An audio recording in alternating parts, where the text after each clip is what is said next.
Antarctica is the last and largest unspoiled wilderness on Earth. Isolated from the rest of the world by the infamous Southern Ocean, this ice continent is shrouded with mystery and legend. Rising above these turbulent waters is the Antarctic Peninsula, an archipelago region that defines unspoiled wilderness through a fusion of untouched mountain ranges, dynamic frozen coastlines, ever-changing ice flows, and unique, unparalleled marine ecosystems.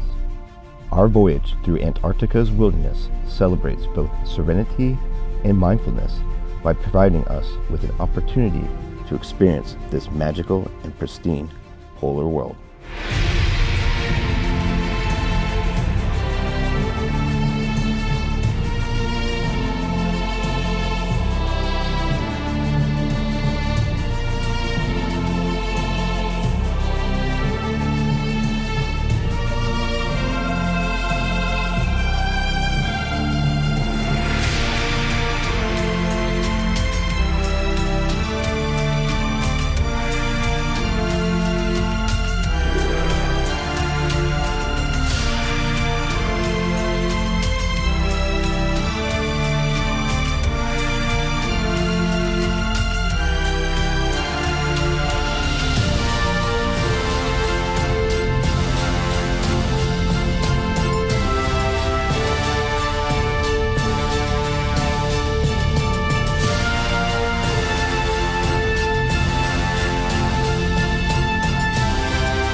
As an ornithologist, I think the best thing about Antarctica is the penguins.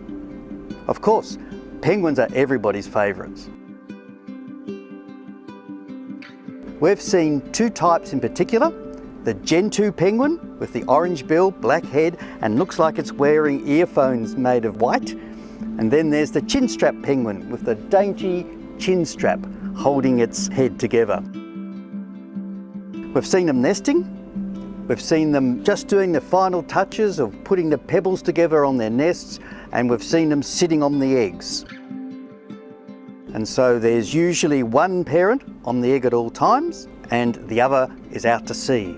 And they change over, they take it in turns, and while one is sitting on the egg, the other's nesting, feeding, or doing repair work on the pebbles. And then at the same time, the penguins are always on the lookout just to make sure there's no skewers flying over that might come and pinch their egg.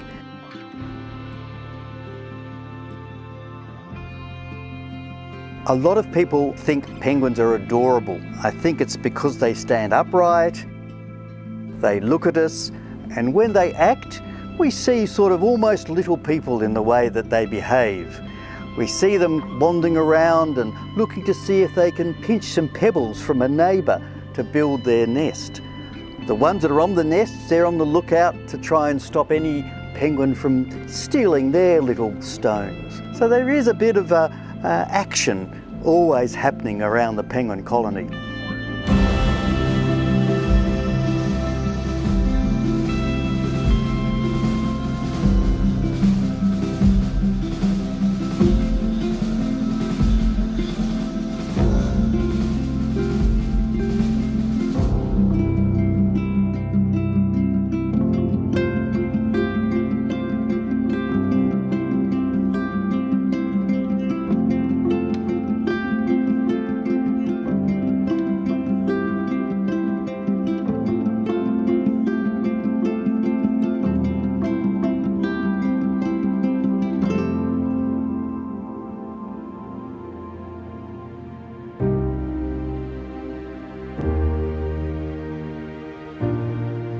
The environment we're operating in is a harsh one, a challenging one, an unpredictable one, and we really do have to be ready and prepared for more or less any eventuality.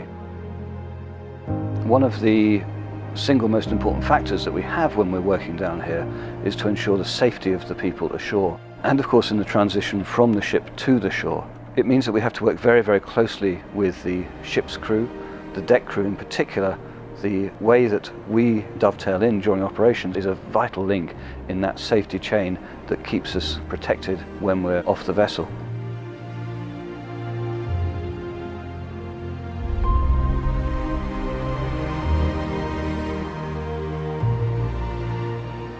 The Zodiacs, the small boats that we use to take people from the ship to the shore, in many ways they are the secret weapon of expedition cruising. They're what separates us from the wider cruising industry.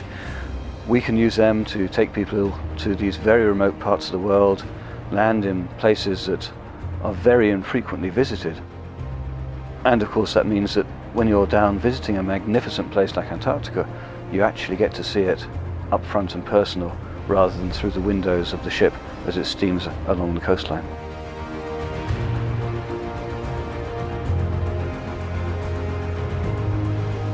My role as expedition leader is to work with the expedition team that I have, and it's always a privilege to work with such talented, knowledgeable individuals to bring our guests to these very, very remote locations and introduce them to the wonders of the world that we see around us.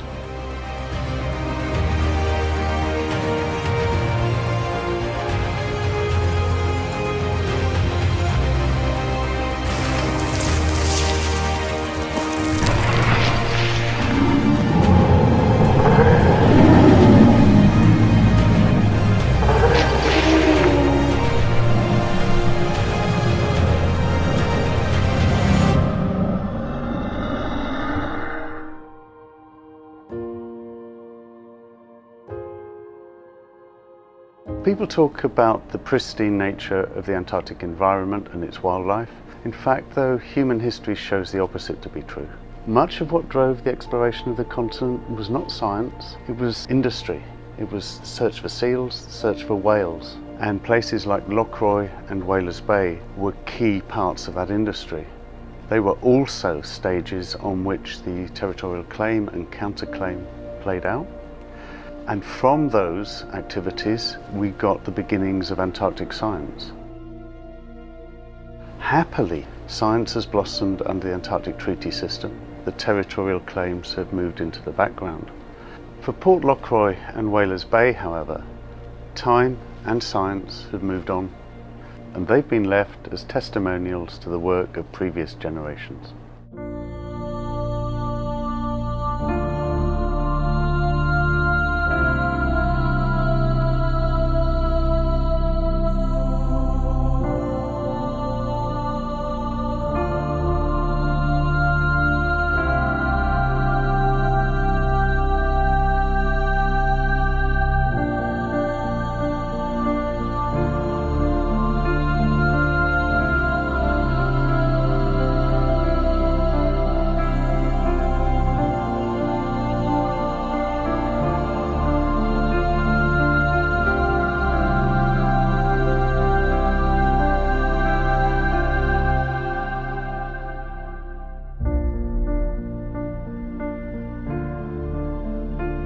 On this voyage, one of the highlights for me was our landing at Nico Harbour. Not only was it our continental landing, but it was just spectacular. We had the most phenomenal weather. We were very lucky. It was a challenging hike, certainly not easy. We had to go through the snow and dig your heels in to keep your balance. It was just the most unique and spectacular views. We were able to see into the crevasses of the glacier, and between the color of the sky and the ice, it was just a million shades of blue. If you were patient enough to stand and wait, you were lucky enough to see a calving, which is the flowing of ice breaking off and disintegrating into the water. It's really special.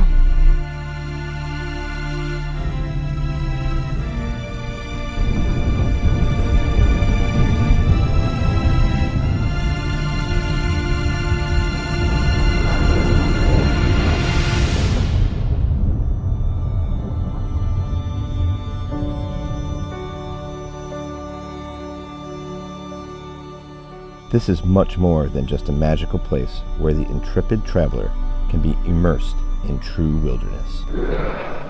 It's a state of mind that belongs to no one and to everyone. We all benefit from this isolated, undisturbed continent and its thriving ecosystems. It is a global heritage, both practically and spiritually, that needs to be understood and cherished by all. This is Antarctica.